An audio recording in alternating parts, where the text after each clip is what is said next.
Hello there, it's day 38 of our 40 days of fortification and I'm excited. I want to say thank you to every one of you who had followed me on this journey to this very point. I believe that you got value so far. But what you're about to listen to will bless you. Don't marry a breaker, marry a builder. Don't marry a breaker, marry a builder.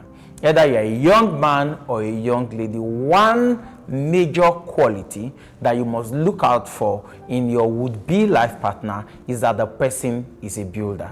The person is someone who is a contributor, somebody who I call a giver, a contributor, not a parasite. Let it be that you are building a symbiotic relationship, not a parasitic relationship. Some people got married and then the trajectory of their life stopped at that very point. They couldn't make any progress anymore because of the person that they got married to. Sometimes a young lady gets married and that's it, she can't make progress anymore. Other times a young man gets married and that's it, he cannot make progress anymore. Or he gets to a point in his life, he's in a fix and then he cannot get help within that relationship. Let me explain what I mean. You know, usually people say things like, what do you bring to the table? What do you bring to the table? And for some men, beauty is all they want. They just want a woman that is beautiful, that is elegant, that they can present, they can travel with around the world. Maybe they are very intelligent and they have money and they are very anointed and they don't care about any other thing. Others want good mothers for their children. They want it to be that the virtue in that lady is transferable to their children. Values, culture, tradition, faith. What do you bring? So when that question is asked, it's not primarily about money. It's not primarily about connection. It's that you are coming into that marital relationship, not just as someone who is coming to take. Yes, you are permitted to take, but let it be that you are a contributor. For instance, finances.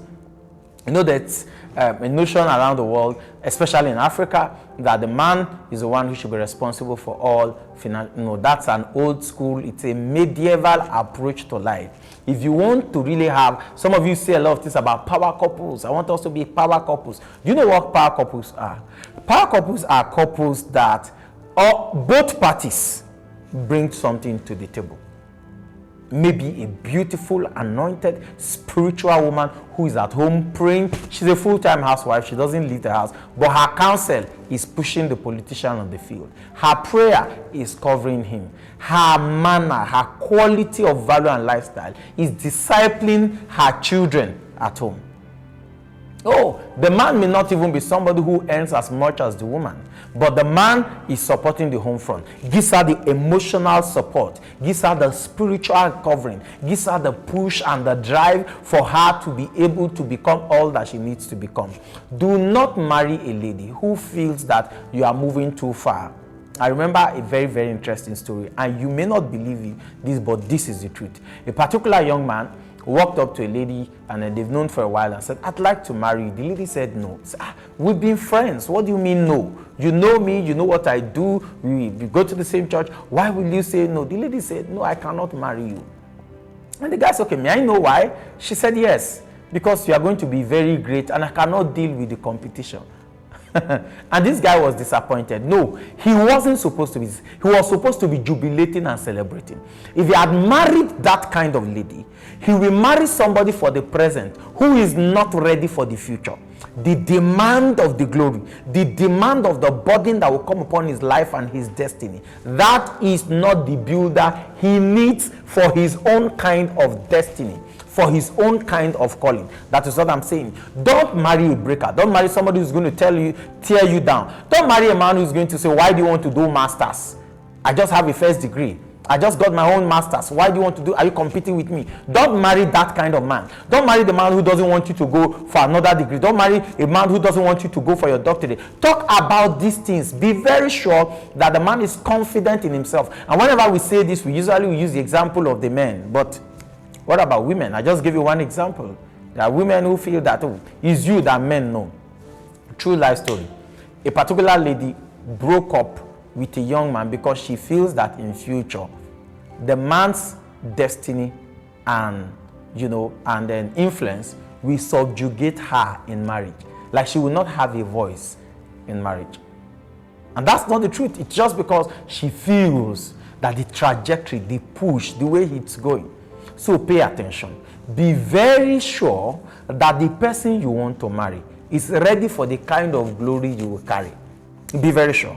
Be very sure that the person will be ready for the kind of demands that will come your way. For instance, during Christmas, a lot of people were feasting, but I went on a marathon fast.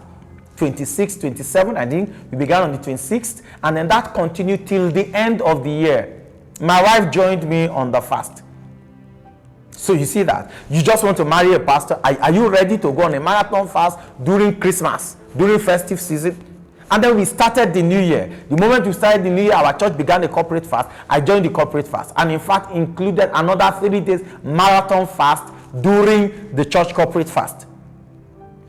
Pay attention to the cost dimension of your destiny before you decide who you are going to marry.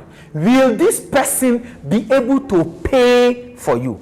Or will this person at least encourage you to pay the cost for your destiny fulfillment?